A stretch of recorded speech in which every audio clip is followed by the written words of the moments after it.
呢個地區咧就落翻嚟住宅區嘛，先有話住宅區，但係冇乜人嘅。啊？啱個茶。係咯。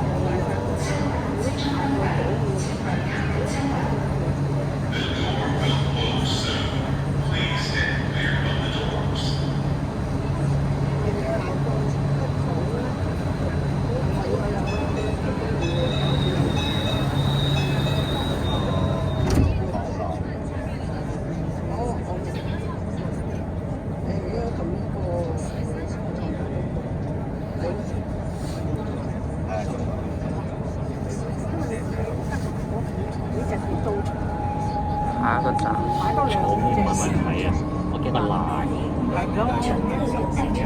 啊，得你孭住喺個半條路呢度飛嘅，即係細細力咁孭住咧，就會掉啊嘛。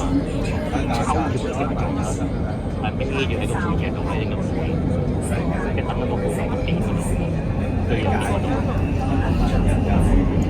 你望起上去都幾好嘅，鐵鐵不紅一啲就爛緊嘅。係啊，即係譬如你洗嘢咧，你手一時嗰啲爛緊。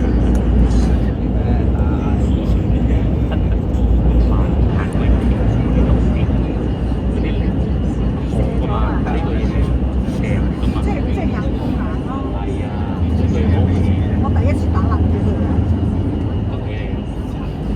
嗰隻就係線手，佢打咗去側邊嗰度，飛咗落去。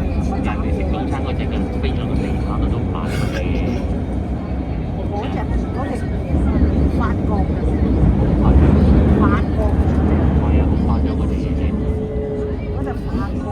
有冇沙頭角口岸呢樣嘢嘅？地下度就好黑少少，一荃灣嗰度。我知道有文錦渡口岸啦。你最近好難讀咯。嗰度咪有沙頭角口岸？有㗎。以前係3條，跟住8號啊嘛，係嘛？5號。5號嗰隻都係3條。我喺住我對面啊。